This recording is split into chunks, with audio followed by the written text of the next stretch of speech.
Tommy Rex, and you're listening to today's Boondoggle.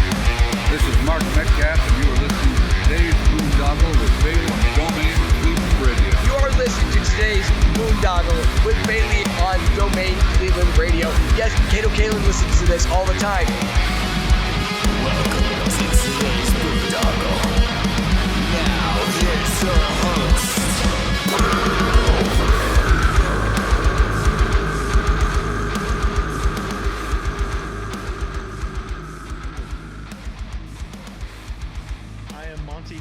The Sonic Temple Art and Music Festival returns May 14th through 17th with My Chemical Romance, Tool, Bring Me the Horizon, and Shinedown. Plus, Pierce the Veil, Good Charlotte, The Offspring, Sublime, Godsmack, Breaking Benjamin, Marilyn Manson, and so many more. Sonic Temple in Columbus, Ohio, May 14th to 17th. Passes on sale now for as low as $1 down at sonictemplefestival.com. What's going on, everybody? It's Bill Bailey with today's Boondoggle. And the weather might not be the greatest, but we are going to get us some gunshine today, talking to Austin. What's going on, man? What's going on, man? We're going to try to bring the Florida heat for you. What up? Nice. I hope so, man. But usually when I have people on for the first time, I like to kind of go way back and get a quick background. So do you remember originally what you wanted to be when you grew up?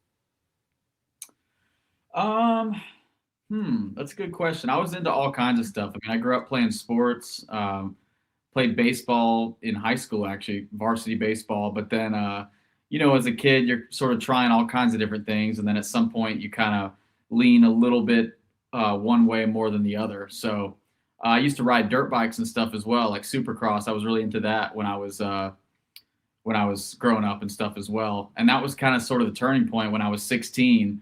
I kind of finally realized, like, okay, I wanted to get like my first Gibson Les Paul. So I was like, okay, I'm going to sell the dirt bike to get the Les Paul. And that was officially like the transition into just playing guitar, because the two can't really coexist. You can't really ride dirt bikes and play guitar at the same time, because, you can easily break bones doing that. So, But that'd be a hell of a show if you could get that down, right?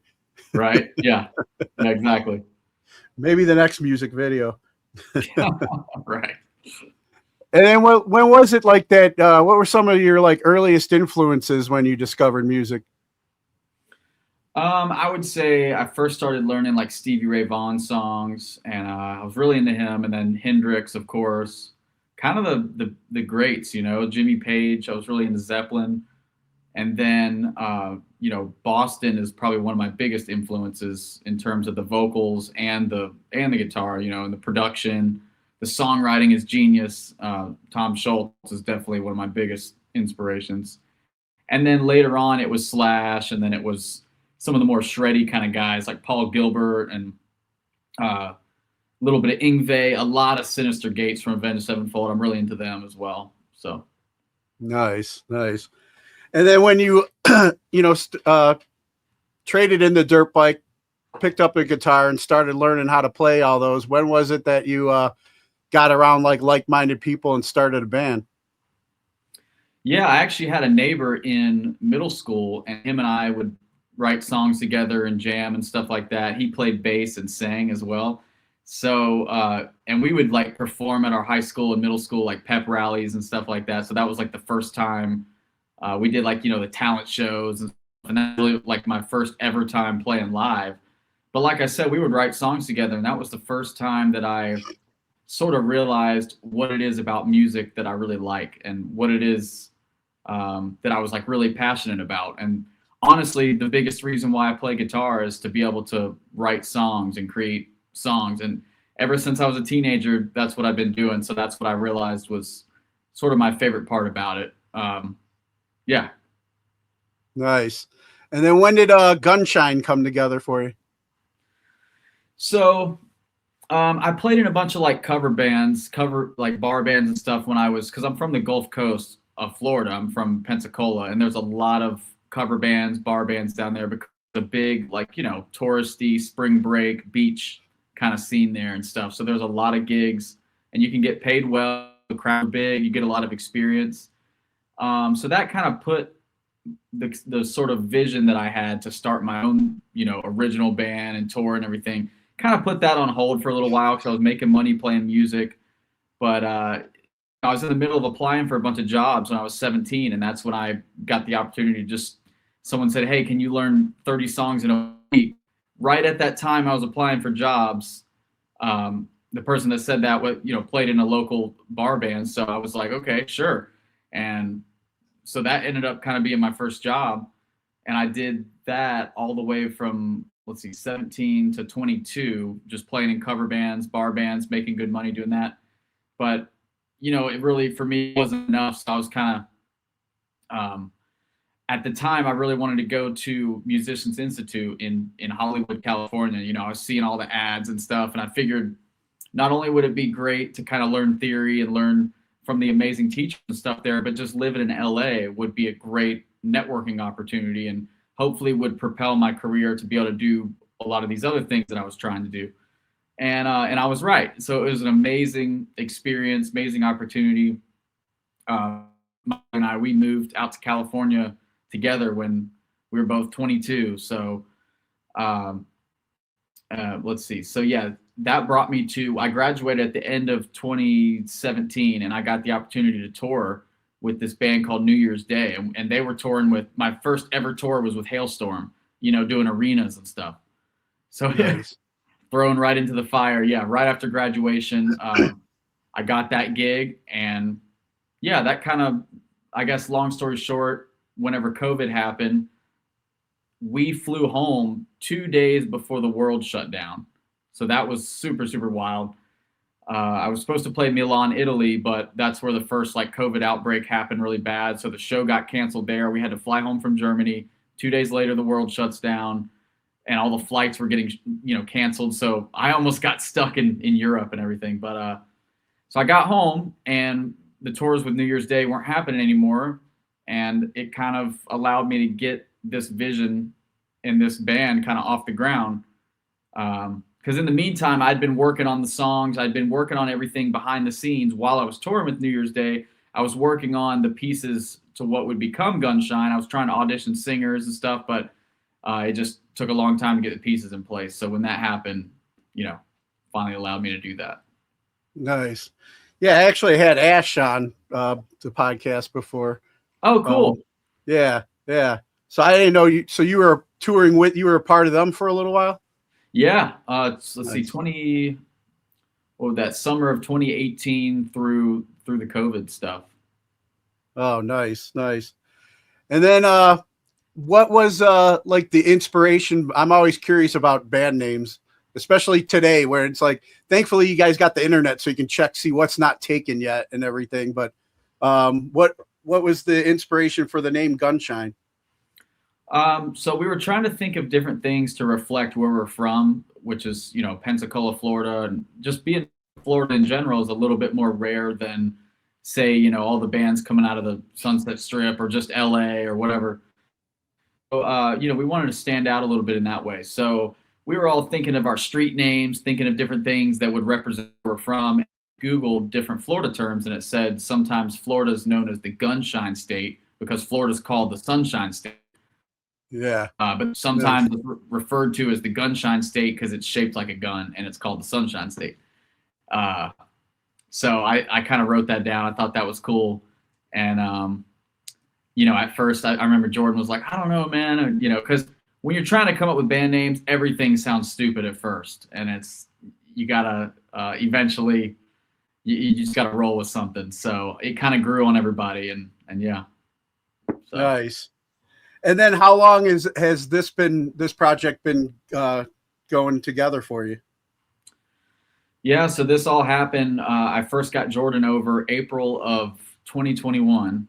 And like I said, in my time with New Year's Day, I was working on a lot of the Gunshine stuff behind the scenes, even before the band was formed. And so I had a lot of the demos, a lot of vocal melodies, a lot of things already written for the first album. So whenever Jordan came over, there was a lot that was already in place. So we were able to write the first record within a couple months together. And we ended up recording the first album in August. And he had first over in April. So Nice.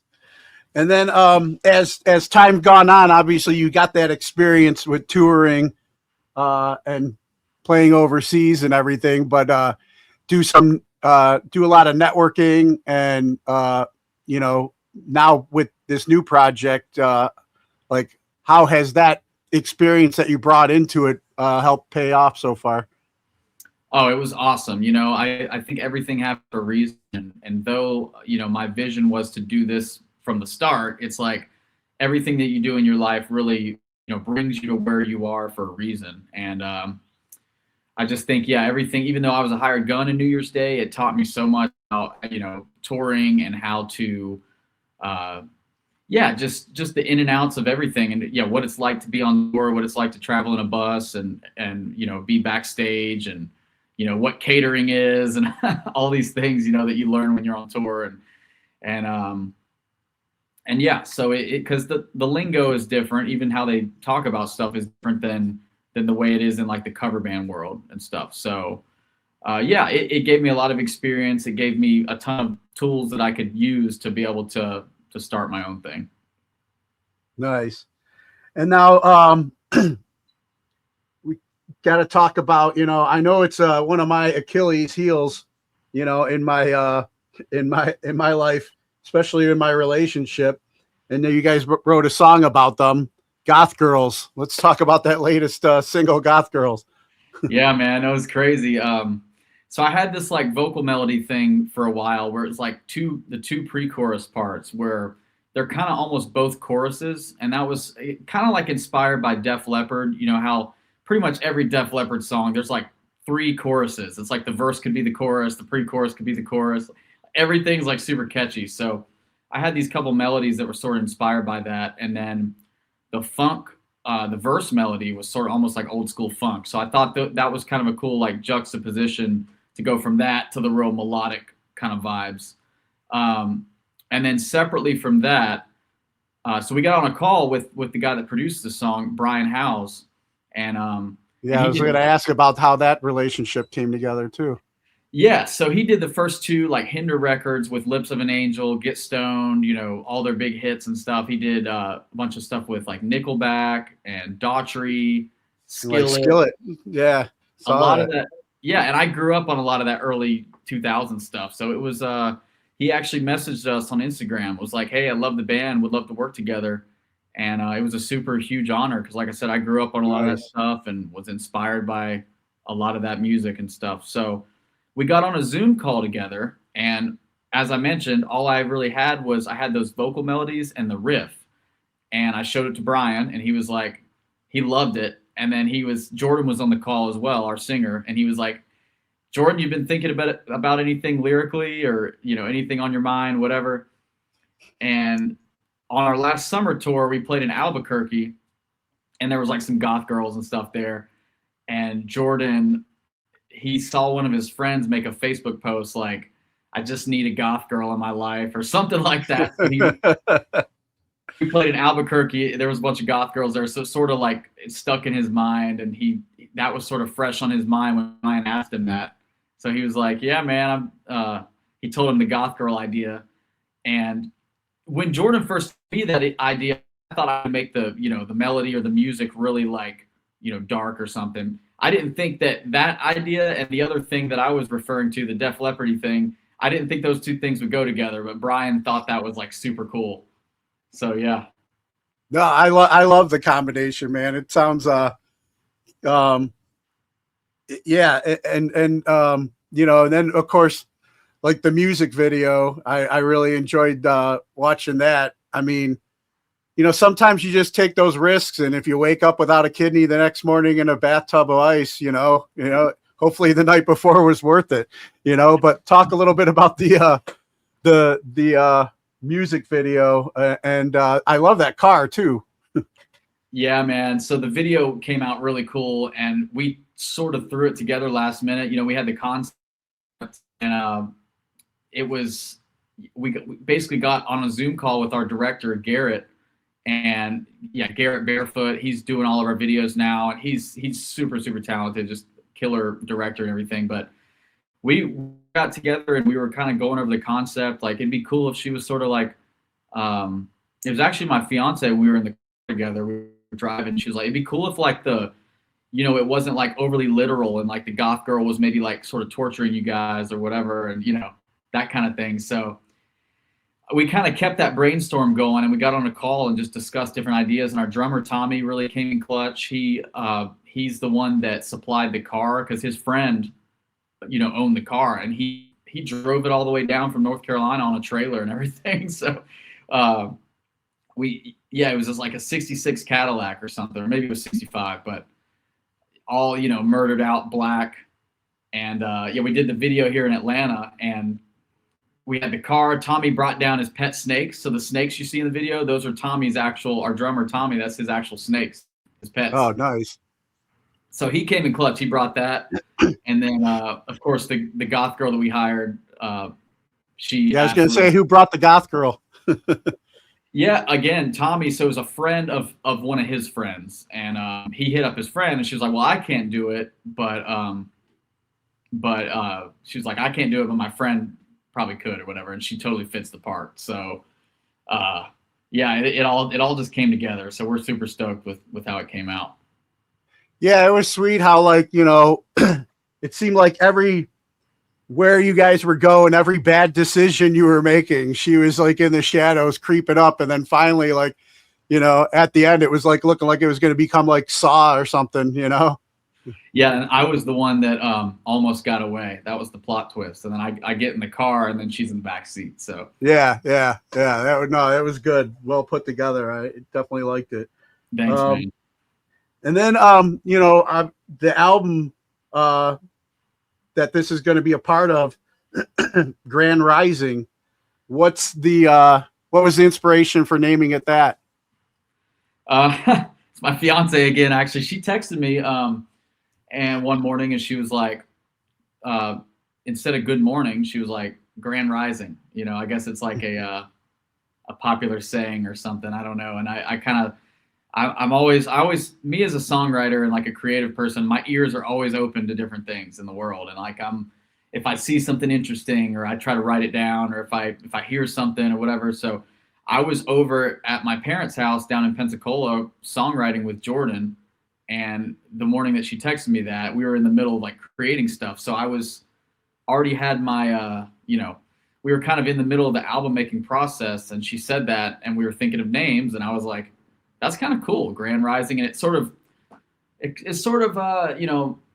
goes with where we're at as a band right now in this record cycle. And we feel like we're really sort of lifting off. So it kind of fit. Yeah. Yeah, no. And then that's due out in what, July? Looking like a July release? Yeah, we're doing something a little unorthodox. We're doing something a little different. So the streaming version comes out July 24th, but vinyl, limited edition gold vinyl that's available right now. You can pre-order it. You'll see the links like on our website, gunshineband.com, any of our social media links. And you can pre-order it now, and it'll ship out, I believe, in March. So we're giving you the physical version before the streaming one comes out. And it's just to kind of satiate both sides of the fence, where some people, want to do the streaming and other people don't want to wait that long. So trying to kind of make it make sense for everybody.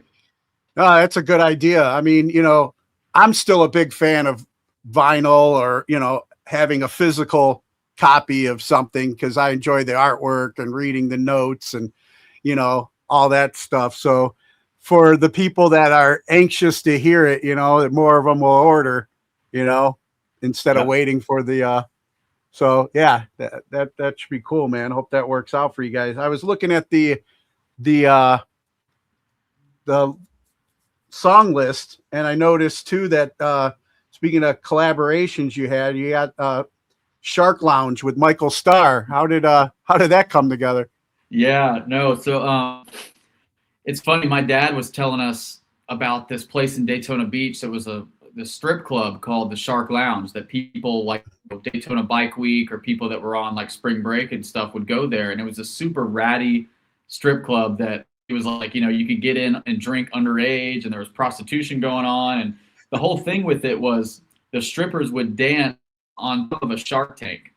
So there was like a pole and a shark tank in the middle of this club, and he was like, it was super nasty. You know, the place ended up getting shut down, and there was, he was telling us the story about it, and Jordan got such a kick out of it. So he was like, dude, we should write a song about that. And then I had this old riff and kind of melody thing that it ended up just going together. So we write this song, and then we're kind of thinking about it, and we're like, this is like totally, because we put all these lyrics about the different characters, like the different strippers and stuff, and we were the lyrics are kind of raunchy and stuff. We were thinking like, Michael Starr would be perfect to sing on this. It kind of has a little bit of a Steel Panther vibe, but kind of a modern feel as well. And we had just toured them fairly recently when we were working on the song. So, and of course these guys are super down to earth, super cool guys. And so our manager actually knows his manager. So we hit him up, and he was like, "Yeah, man, I'll do it." So, he knocked it out, and he killed it. So.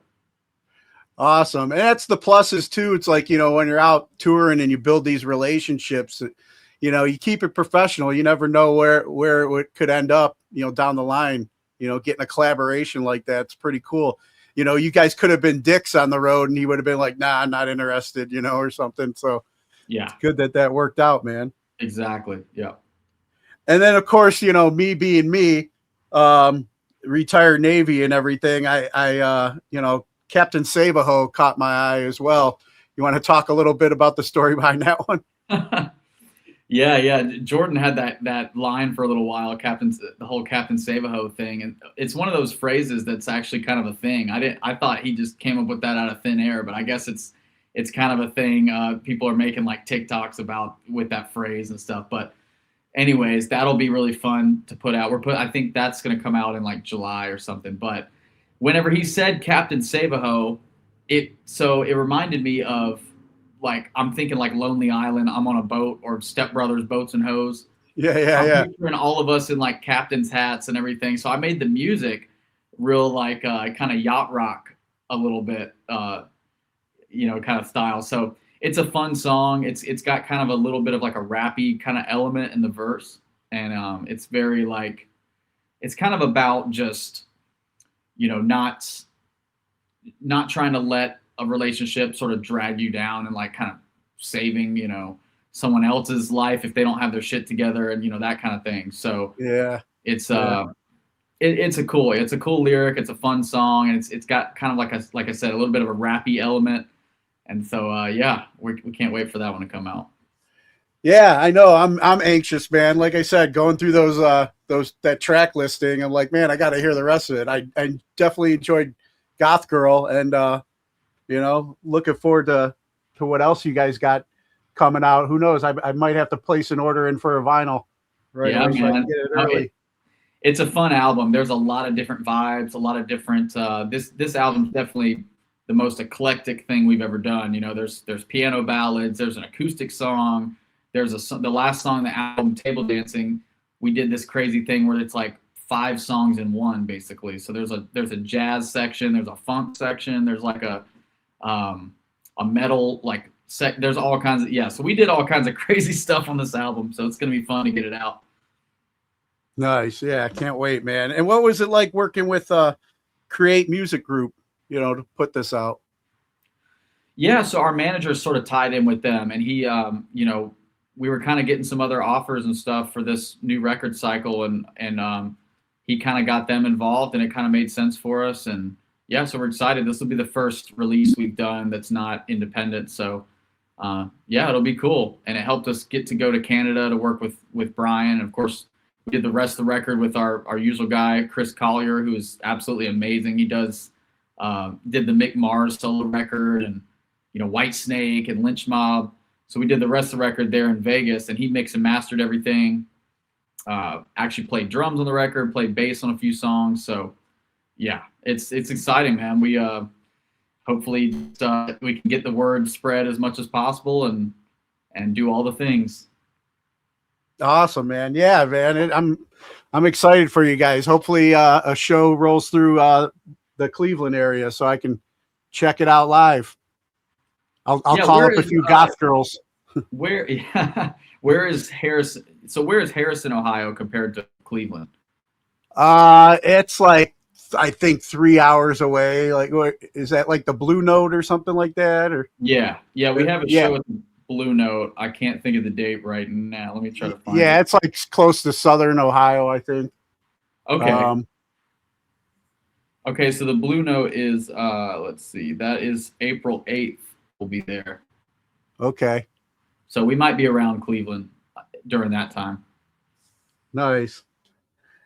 And then, so that's, I mean, as far as then that's what's next. You guys got a tour you're getting ready to jump out on?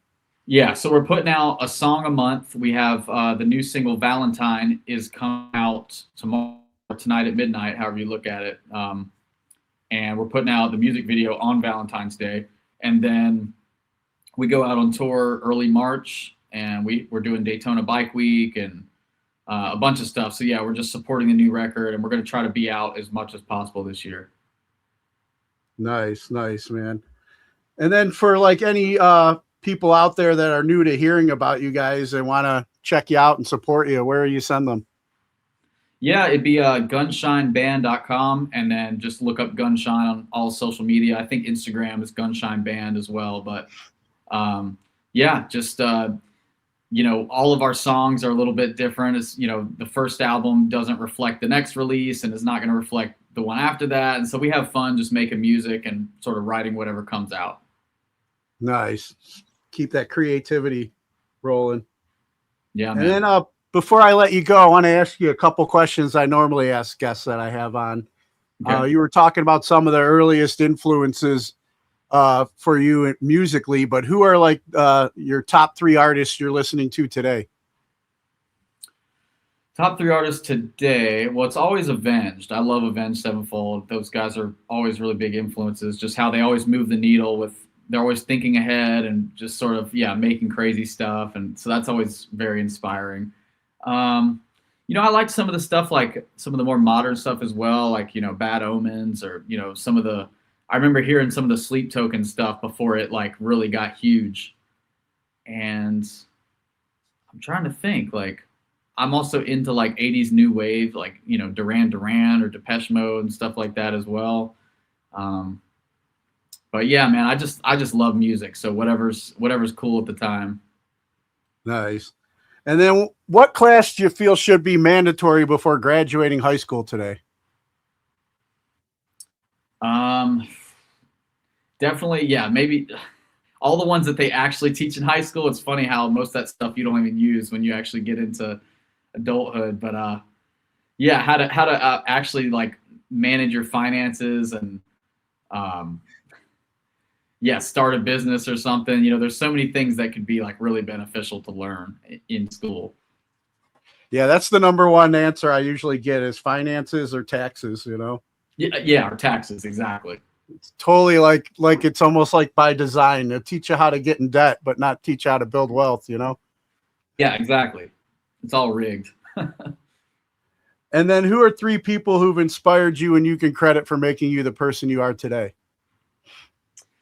Just the people that are close to me, my fiance, my family, my parents, and my sister. Everybody is very supportive, and I'm incredibly lucky to have a great support system, and I definitely don't take that for granted. That's a big part of how Gunshine's been successful and how successful so far, and we'll hopefully continue to keep going even further. So yeah, just super grateful for my whole support system. Awesome. And then favorite toy as a child? Favorite toy. Okay. It's really funny. I was really into like vacuum cleaners and like lawnmowers and stuff. But my parents used to joke with me, like, of course, when you get old enough to actually clean, then you're not going to be into this stuff anymore. So yeah, that's the funny thing. I was into that stuff, and I was into like toy guns and stuff at the time. And there's this funny story about me pretending to shoot a lady in the grocery store because I I was super into like these little like toy guns and stuff that I had. So, but yeah, I would say probably that. So yeah, so you've been working on Gunshine for a long time. Apparently so, even though the name has nothing to do with guns, but yeah, I don't know. And then any message that you have for our military members currently serving overseas? Appreciate your service so much. And my granddad was actually in the Army and stuff as well, and so I always have a ton of respect for the military and the troops and everything. So it's crazy. And thank you for your service, by the way, as well. Thanks. Yeah. Nice. And then before I get ready and let you go, could you do me one last favor? Sure. Mind cutting a promo ID for the show? Just introduce yourself. You're listening to today's Boondoggle. Absolutely. And so just you're listening to today's Boondoggle. Anything else? Just introduce yourself, who you're with, and you're listening to today's Boondoggle. Cool. Just go whenever. Yeah, whenever you're ready. What's up, y'all? This is Austin from Gunshine, and you were listening to today's Boondoggle. Awesome. Austin, man, thank you so much, dude. It was good talking with you, and I definitely look forward to the rest of that album dropping. If it's as fun as Goth Girls are, Goth Girl, I'm pretty stoked, man. So yeah, thanks for your time. I appreciate you. Yeah, it's going to be fun to get it out for sure. So, all right. Hopefully I'll see you in Cleveland soon. Absolutely, man. All right. Have a great one. You too. All right. Listen up. Hold on to your seats. Grab your girls. Grab your beers. Hey everybody, this is Charlie from Anthrax, and you are listening to today's Boondoggle. This is Mark Metcalf, and you are listening to today's Boondoggle with Bailey on Domain Cleveland Radio. You are listening to today's Boondoggle with Bailey on Domain Cleveland Radio. Yes, Kato Kalin listens to this all the time. Welcome to today's Boondoggle. Now here's your host.